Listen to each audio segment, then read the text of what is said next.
la clase de hoy vamos a hacer eje en el capítulo 3 del yo y el ello, y también vamos a hacer referencia al masoquismo, al problema económico del masoquismo. La clase se va a centrar fundamentalmente en esos dos textos.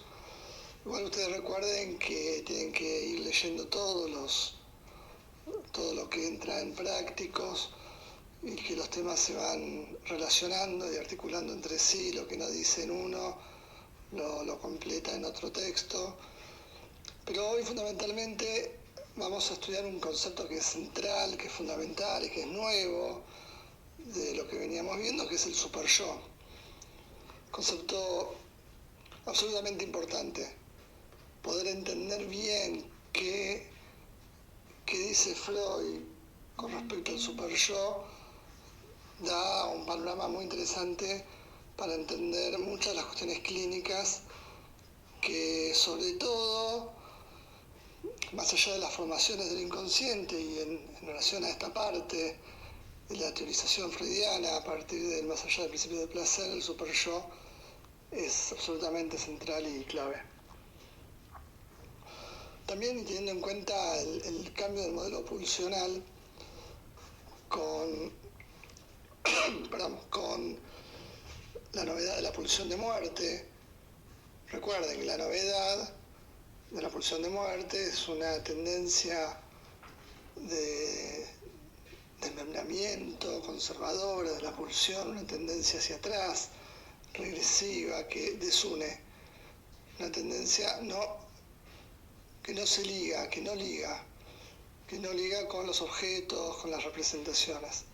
La ligadura, que estaría del lado de la pulsión de vida, es siempre ligadura a un objeto, a una representación. Un ejemplo, si quieren, como referencia clínica muy extrema para pensar este tema tanto del superyo como de lo que se liga y no se liga, es la melancolía, porque la melancolía extrema, no la sensación melancólica, sino la patología melancólica, pierde todo contacto con la realidad y vemos a un sujeto que tiene descendido el yo, porque lo único que habla es de sí mismo y de la peor manera. No, ese hablar de sí mismo es claramente, desde el punto de vista fenomenológico, la presencia del superyo, pero vemos fundamentalmente que no hay ligadura a lo vital, a la vida, al trabajo, al exterior, entendido al exterior en este caso como los otros, el trabajo, pero sí hay una ligadura al yo, pero a un yo que es una sombra, que es lo peor. Entonces, ahí vemos algo que desde el punto de vista fenomenológico es notorio y que nos permite, si salimos de la melancolía, nos permite ubicarnos en algo que es central, que ustedes ya vieron, sobre todo en la clase de seminario sobre narcisismo, que es este tema de las investiduras de objetos resignadas y la identificación. Entender ese vínculo entre la investidura de objetos resignados y la identificación es central para entender cómo piensa Freud el superyo y sobre todo cómo debe su origen a investiduras de objetos del ello que son resignadas y que como resto sobreviene una identificación en el yo, es decir, una alteración en el yo por el abandono del objeto. Una de las características fundamentales del superyo corresponde a su doble origen que vamos a desarrollar y por otro lado su particular posición que se contrapone a la otra parte del yo, que Freud lo nombra como un grado particular, una diferenciación dentro del yo. Ahora bien, yendo a la cuestión de las investiduras de objeto y de la identificación, Freud dice que las investiduras de objetos que se resignan implican un abandono de la meta, por eso se resignan. La meta que Freud llama sexual. Entonces implica una desexualización, es decir, un relajamiento, una desunión de la investidura con el objeto. De este modo, vemos que estas investiduras resignadas vuelven al yo y ahí sobreviene la identificación, que es un modo que el yo tiene de sustituir al objeto que se pierde y presentarse entonces como sustituto para el ello. El ello no resigna sus objetos y el yo se ofrece como un sustituto de ese objeto perdido. A eso lo llamamos una transposición de la libido de objeto a la libido narcisista, que bueno, es la identificación directamente, ¿no? Es lo mismo hablar de identificación que hablar de investiduras de objetos resignados. Claramente Freud hace hincapié, a partir del complejo de Edipo, que el vínculo con la madre, con el padre, son esos objetos grandiosos, como los nombra Freud, y que van a ser los primeros objetos investidos.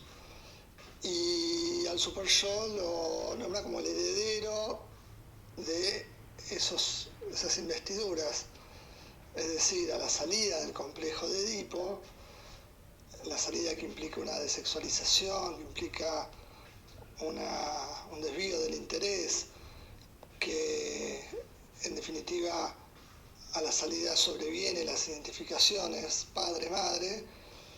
En esa salida el heredero es el super-yo ideal del yo. Es decir, que habría que ubicar una de las vertientes fundamentales del super-yo en esa herencia. Y Freud ahí nombra una serie de cuestiones, que hereda el carácter del padre, que hereda la autoridad de los padres. Es un modo de introyectar a la autoridad que estaba ubicado afuera. Así como el niño dice en un momento, obedece a los padres se ve compelido a obedecerlos porque son los padres, luego cuando introyecta esta diferenciación en el yo, que es el super-yo, ante la presencia de ese super-yo se ve el mismo efecto. El sujeto lo siente como un imperativo. Entonces, para tener claro el esquema, el super-yo por un lado es herencia del complejo de Edipo, y ahí ustedes tienen para leer las vicisitudes del complejo de Edipo, las diferentes identificaciones que Freud nombra ahí en el capítulo 3. No tiene mucho sentido que me detenga porque está ahí minuciosamente explicado por Freud.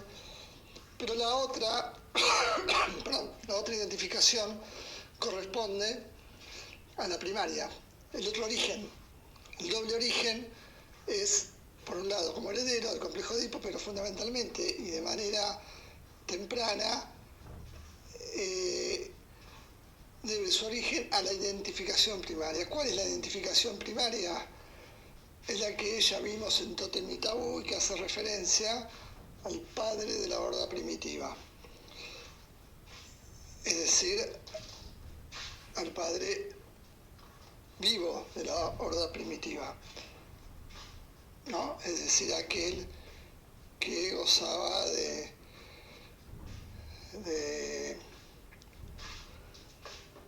todos los beneficios.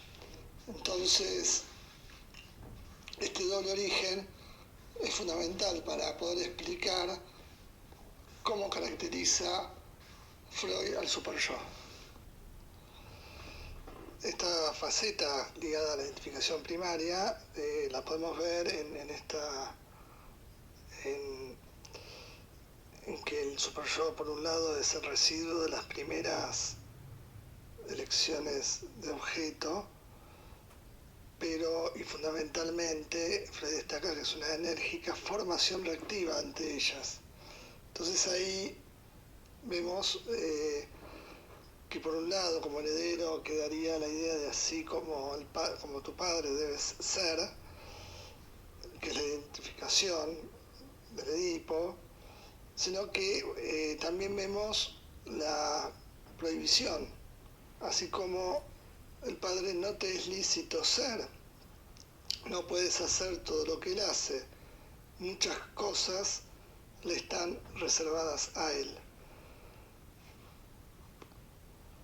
Esta renuncia al goce, es decir, muchas cosas le están reservadas a él, es decir, ahí implica la renuncia al goce, o la promesa de que a través de la identificación, cuando sea grande, podrá acceder a aquello que ahora le está reservado al padre.